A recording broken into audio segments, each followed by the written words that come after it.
put a different offensive coordinator with Travis Hunter, Shedeur Sanders, right? LeJontay Wester, our guy Jimmy Horn, like all of them dudes. Like, what happens if you would have put that? What happens if you would have put a different offensive coordinator with that? Because again, it did feel like a lot of the time Shedeur was just out there doing his thing because, again, Shador's really, really smart. And again, I never understood that when he was coming out, when people would talk about, oh, well, the coverages and this and that. It's like, you guys have not watched a single Colorado game. Like, that dude would go up and tell the players what to do, come to the sidelines and tell them exactly what to run. This is what we're running. So it does. I am curious to see what would have happened. I am curious to see what would have happened with the different offense coordinator, though. Trackhawk will thrive. Yeah, and that's one, too. When we were getting into it, though, my understanding is they will probably look at a medical red shirt, him and Simeon Price.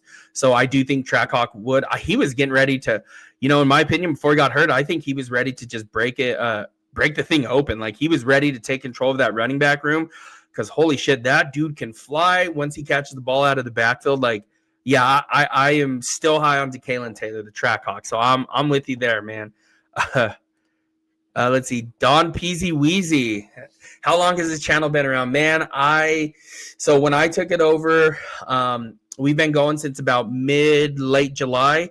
Took it over. They had this company, the company I work for, the Voice of College Football network. So again, if you didn't know, we cover all Power 4 football teams. There is a Voice of College Football main channel.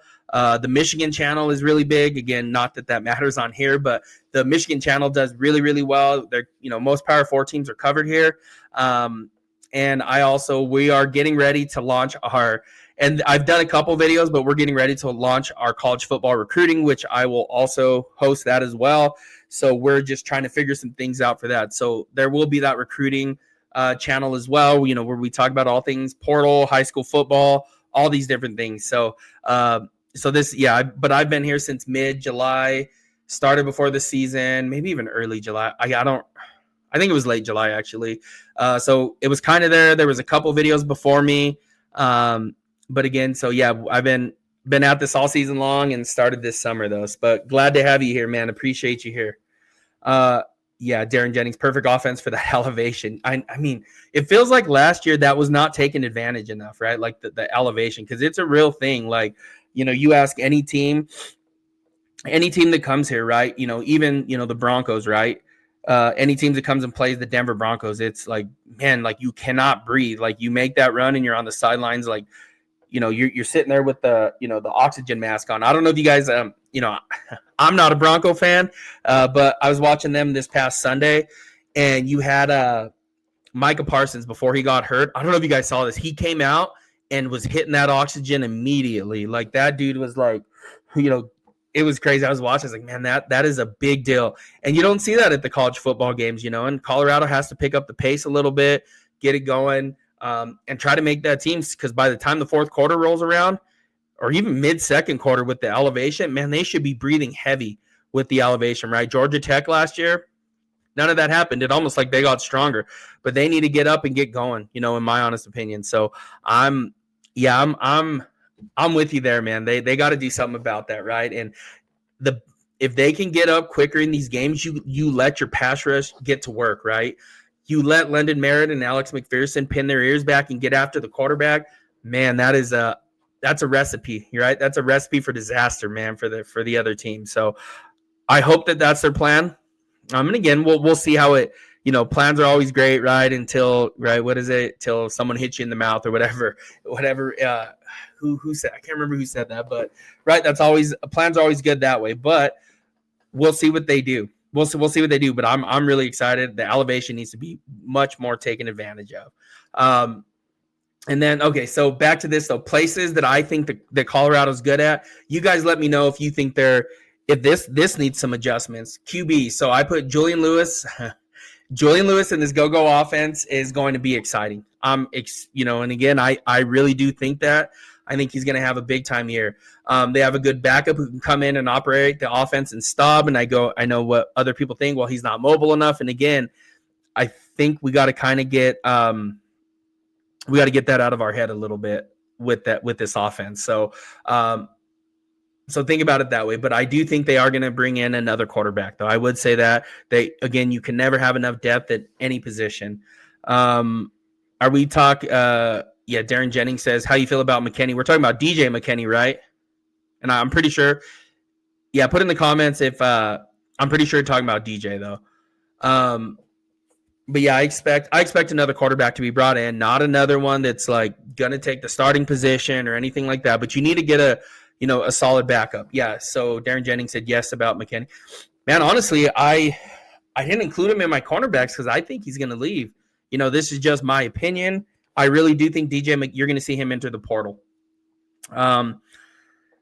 I think he's gone, in my honest opinion, right? I just a couple reports that leaked, a couple things that I heard.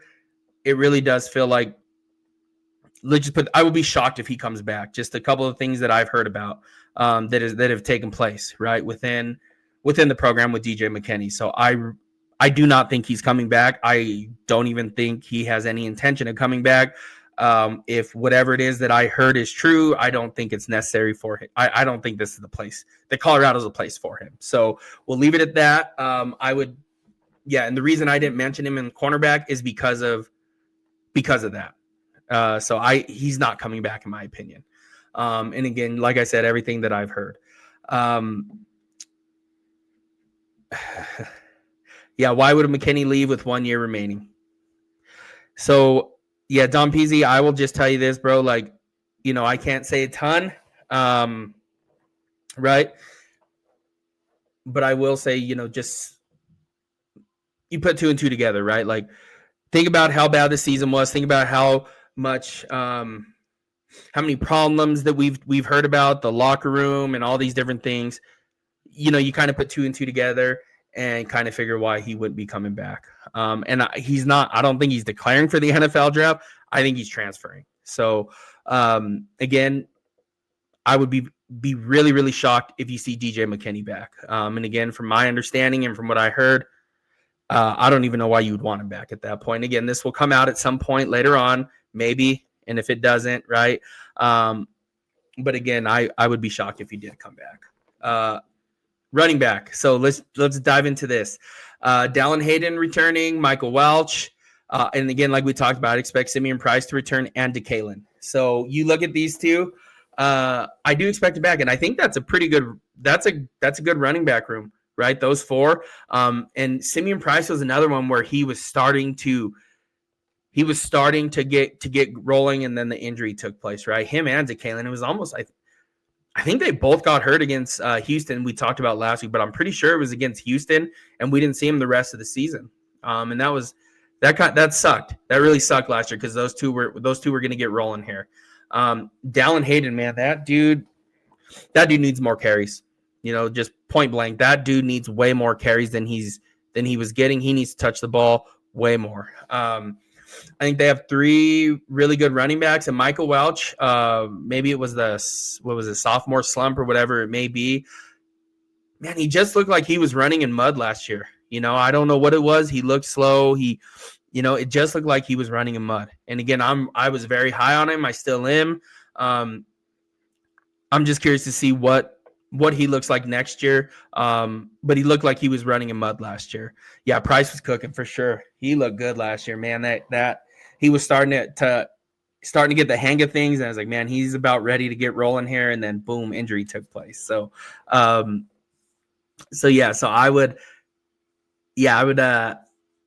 expect them to get a medical red shirt though. Next one, wide receivers. So I think they are set, right? You have Amarian, Quanell Farrakhan, Quentin Gibson, Cam Michael. And I'm curious to see what Cam Michael does a little bit. I'm not sure, again, I haven't heard anything, either way, but I'm just kind of curious to see if he does return or if he doesn't. So really, Cam Michael, really excited to see what he does, but I'm very high on him. Just that speed, man. Speed kills, He like play that Cliff Branch role that he used to play at CU, right? Speed kills, right? Draylon Miller, and he's one that they need to commit. He's either going to play running back or he's going to play wide receiver. They have to figure out what to do with him, right? They absolutely have to they absolutely have to figure out what they're going to do with Draylen Miller. And then Hakeem Williams, right, the big 5-star recruit they got from Florida State.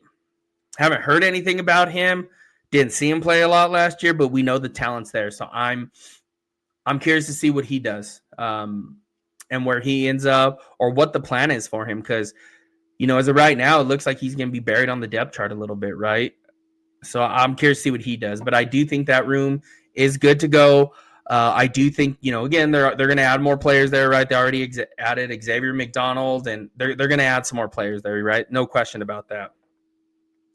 Now, defensive freshman of the year. Who are we? I'm going to assume we're talking about London Merritt. I saw something earlier today, but couldn't. I was at work and I couldn't actually see what it was. Is that what it was awarded today?